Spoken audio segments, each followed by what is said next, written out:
Well, hello everyone, welcome. Today is Friday, January 11th, 2019, and this is our Accelerated Growth class. I'm really excited about starting the new year.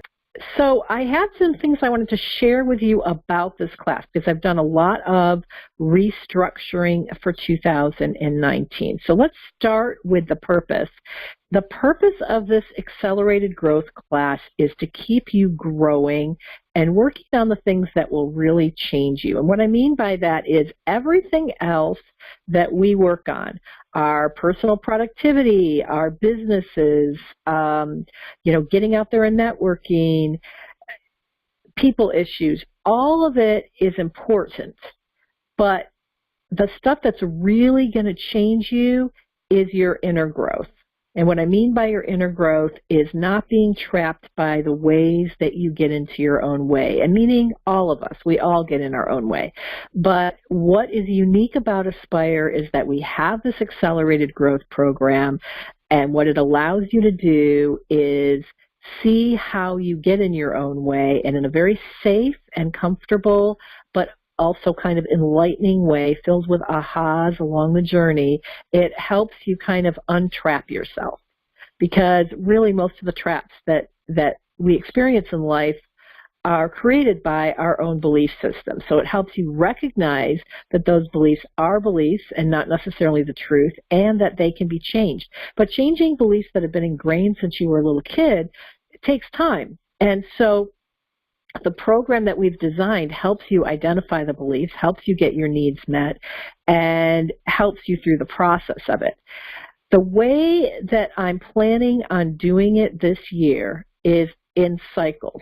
So last year, at the end of the year, we started this with the big Aspyrre Alpha Test, and we did a big intensive. And what I mean by that is every single class that we did for probably the last 3 months, October, November, December, was about accelerated growth. And we got everybody moving on this, and people had ahas and made some really great progress. I want to do 2 intensives this year. I was thinking about doing a spring intensive and a fall intensive, where for the course of probably 3 months, I'll have 3 classes per month. I'm thinking about starting at the end of March. When I do that, only the people who are interested and feel like they're in the frame of mind where they want to do an accelerated growth intensive will enroll in the intensive.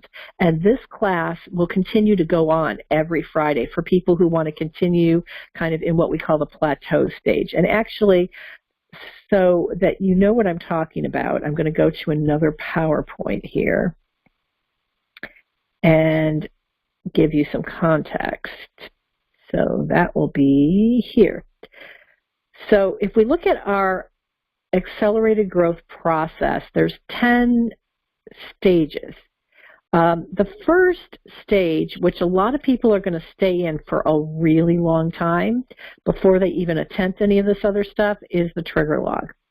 And so when people start coaching with me, even if they're not working on anything personal growth related, I'm going to ask them to keep a trigger log or to start a trigger log.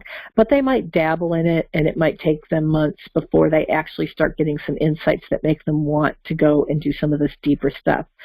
But you could also go very fast and say 10 entries in your trigger log can happen in 1 week, and then you immediately move to step 2. And that's what I would call an intensive is. So the intensive is you really work hard on your trigger log, you look at your triggers, you get a revelation from that trigger, and then you go into a reflection paragraph that helps you identify something to move to a second log, which is your empowerment log, and then you get some insights from your empowerment log. That leads you to do a little bit more reflection, and with your insights, it allows you to realize what you need to do for your abundance log. And then once you get your abundance log going, then you work that for a few weeks, a few months, however long. Then you do some more reflecting to solidify your insights, and you consciously practice. And then you go through a phase called settling. And in this phase, you kind of let go of the deep work, and you bring your focus back to your regular life. You notice how much you're changing.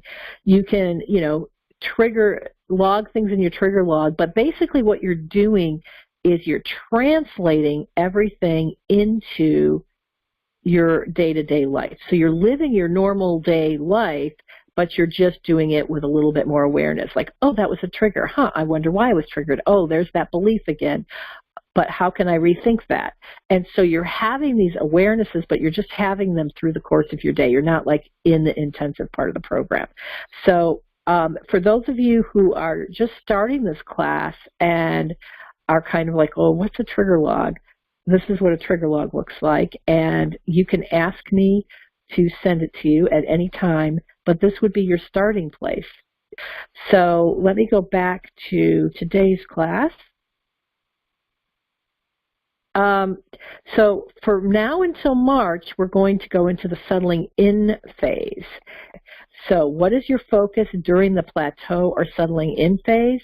It's to continue to be aware and post periodically in your logs, to continue to reflect and capture reflections either by journaling or doing it in your Aspyrre progress reports, which, by the way, either this week or next week, I'm going to start sending out on Wednesday nights instead of Sundays.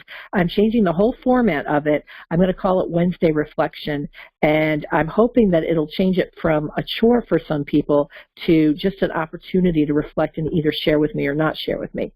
And if you're someone that really has a hard time writing your reflections, a good way to capture reflections would be to dictate to yourself. Or if you have someone you can talk about them with, maybe you have a friend or a buddy that you like talking about this stuff with, then you set up a time with them maybe once a week where you just talk about what you've learned. And then you work on practices that will continue to ingrain your ahas into your daily life. So what I want to do before I get into the issues from participants is I've noticed we've had a few more people jump on the call.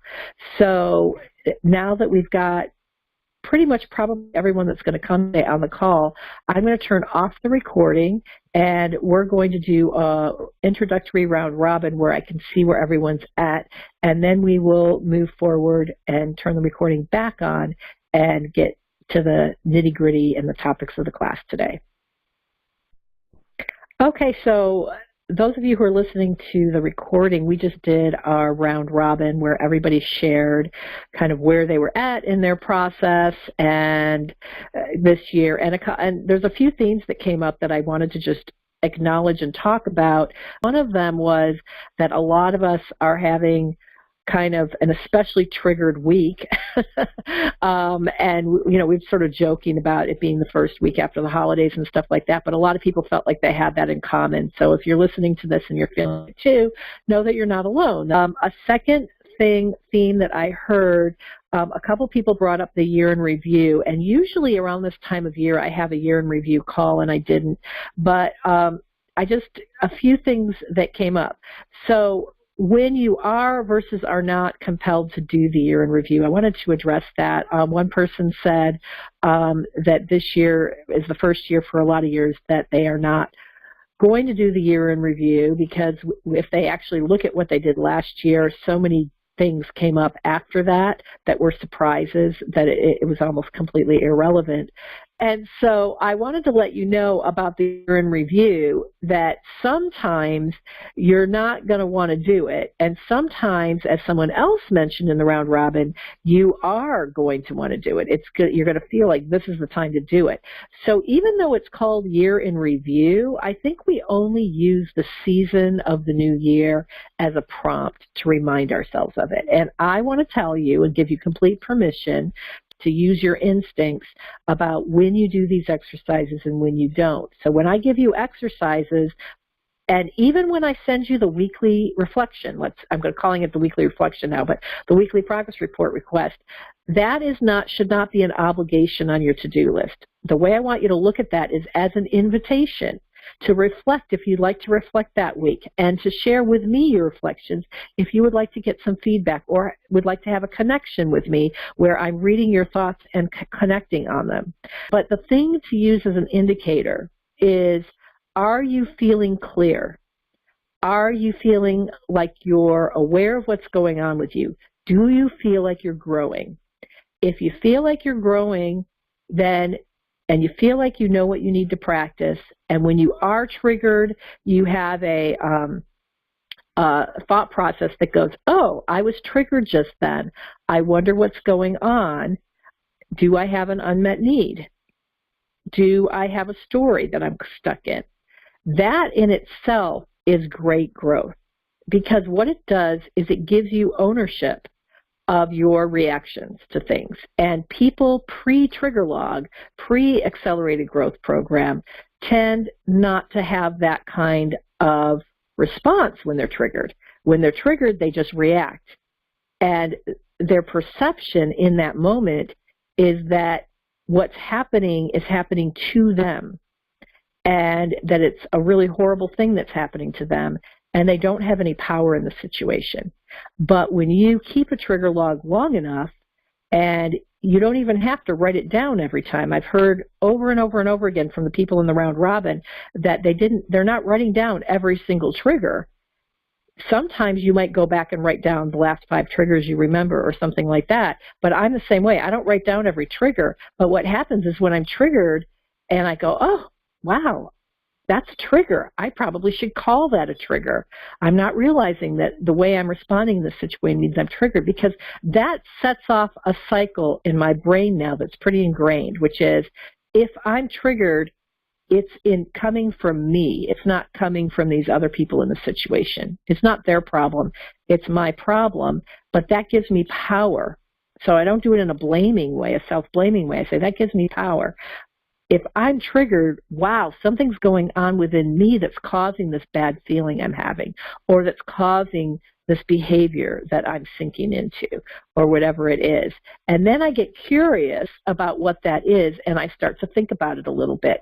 And that moment in itself is really empowering, because what happens with your energy, with everybody else around you, is your energy is an energy of ownership of your own reactions, of your own situation, instead of negative energy that they're picking up and interpreting however they were. So what you're doing is you're de-escalating any negative situations just by going, oh, I'm probably triggered right now, and then kind of going into that. So that in itself is really powerful growth. All right, so I wanted to talk about year in review. I wanted to talk about what I deemed the holiday hangover. I wanted to talk about the fact that people aren't necessarily keeping up with their trigger logs, but they're aware of it. And so all that's awesome. There's a couple other things I want to talk about today, and then I want to go into a conversation circle. So one thing that I want to talk about very briefly and just touch on is this forgetting to notice. It's going to be normal for you as you're going through personal growth to have an aha and get some clarity and then kind of forget about it and have to remember it again. So I just want you to know up front that that's a normal part of the process. And I'm not going to overanalyze it or over-discuss it here, other than saying if you feel like, if you have moments where you feel like, I have no idea what I was working on, or I know I had a great aha, I know I made a commitment in last week's class, but I've completely forgotten it. That's pretty normal, and that's why I try to design as many opportunities possible for you to sit back and reflect and remember, because that will bring it back to your awareness until it's ingrained in your awareness. So you're going to tend to forget until it's been ingrained in your awareness, and learning something new is always a process. Changing a belief system is always a process. Changing a thinking process is always a process. But once you forced it to stay in your mind, a month or 2 months, then it automatically stays in your mind. Like everyone talks about triggers now as if you know what they are, but 5 months ago you wouldn't have thought of triggers. But now it's just part of our language. Let's talk about, okay, so this came up in a progress report where someone was reflecting on a trigger. So one of the hardest things that we have to experience is when we have this feeling about what other people are thinking about us. And it feels really bad because what we think they're thinking about us is not what we want people to think about us. So I'm going to turn off the recording and allow the people who are on the call live to discuss this a little bit. And then once everyone's gotten off the call, I'll get back on the recording and I'll summarize the discussion. So recording is going off now. Okay, so for those of you who are listening to the recording, we just had a pretty amazing discussion sharing examples of being triggered by what other people thought of us. And I think the way I want to start this final part of our class today is just by acknowledging that one of our core needs as human beings is to belong to the tribe. And we are biologically programmed to need that. And so we're going to have a natural awareness of when other people don't like us or reject us or maybe don't approve of us. Those things are pretty natural for us because we can't survive biologically if we're not in community, if we don't have a tribe. And even in modern days, people talk about evolution and how it's just not keeping up. But even in modern days, we can't really survive if we don't have a circle of people that help us feel supported and cared for. So we're going to get triggered when we get those vibes from other people that they don't approve of us, that maybe they're judging us, that they have a negative opinion of us. That's scary stuff. So I think one of the things I want to ask you is to kind of focus this month because we want to come up with a healthy way to deal with this, and it's something that we're all experiencing.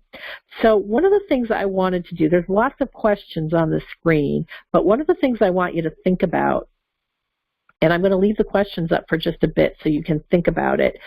I want to have you jump into the shoes now of the judgment people, right? So I want you to think about how often you actually think about other people, whether you like them or not. And then the people that you don't like that much, do you generally think about those people more or less than others? And I would say that in my case, someone I don't like that much, I usually don't think about very much, unless I've decided to hook my story onto them. And then it's all about me, not them. So, for example, if I don't like you because I don't think that you care about me enough or you're not treating me right, then I might think about you a lot. I might obsess about you. I might try to get you to make me feel better, but that's all about my needs. And usually that happens when I actually care about you a lot more. So those are things that happen in our really close relationships, like our relationships with our spouses and our relationships with our children and our best friends. But our acquaintances, if we have a negative story about someone, usually we just don't think about them. Because if you think about it, you are the central character in your story, and everyone else is just peripheral characters. So one of the things that really helped me calm myself down when I started realizing maybe that other people had negative opinions of me is understanding that in their mind, even if they have a negative opinion of me, the character that I play in their mind, I'm like a paper doll. I'm like just a two-dimensional character. Their mind has them at the center. And then around them, it has their absolute inner circle of people that they care about, that they're best friends with, that they really need. And then I'm probably sitting at the very closest in the next circle out. And in that circle, I'm just a paper doll. I'm just kind of a nameless space. And so whatever they're attributing to me is very flimsy. It's just as flimsy as that paper. And that helps me kind of lessen the strength of their opinion and give it less power. The other thing is, I'm not going to talk about these next two bullets, which are about manipulation, but I do want to talk a little bit about when I coach leaders and they've gotten a negative performance review or they've had something else that's very, very painful to them that's negative coming to them. And it's a professional environment and they feel like their reputation is at stake. A lot of it's when they've gotten some negative 360 feedback or something like that. What I do is I always bring out the dynamics of a reaction model where I talk about how what people interpret when they see you, it's part the real you, your behavior, but it's also their story. And because their story is a story, it can be changed. And typically, it doesn't take a lot to change how people feel about you, because if they feel negative about you, usually it's based on their own story, which is based on their own pain. So usually if I feel negative about you, it's because I feel that you're a threat to me, or I feel like you're making, like that, an example of that might be I feel like you're making me look bad, or I feel like you're abandoning me, which really is just an affirmation of how much I care about you and how much I need you to have maybe a good opinion of me. So typically, one of the things that I have my leaders do that will immediately change the opinions of people is to actually do some listening and paying attention and hearing. And so when they actually start focusing on people and acting like those people are important, the negative opinions switch to positive opinions really fast. And that was another revelation that I had that helped me realize that it's not so scary when someone has a negative opinion of me, because I know I have the power to turn that opinion around just by showing them that I care about them. There's a lot of other bullets on here that really represent just bullets that I threw down when I was first thinking about this. But I think I'm going to wrap up the class officially here in terms of the recording and just let you guys know that I would like for everyone in the Accelerated Growth class to think about, as you go through the month, you're going to be aware of how you're triggered, right? So my guess is in many cases you're going to have triggers that relate to what other people think about you. What I want you to think about and notice is when you handle those the best. And let's think about that and share next time we have this class, which will be next month, first Friday, and think about what works best for you. What really helps you kind of get to that ideal place where you surely care about other people, but you also allow them to have their opinions of you even when they're negative. Because if you can get that firmed up, that's going to make it a lot easier for you to have less stress and more peace and be triggered a lot less. So with that, goodbye to everybody online. You can reach me if you need to. And for those of you in the class, we're going to turn the recording off again and have our final round robin.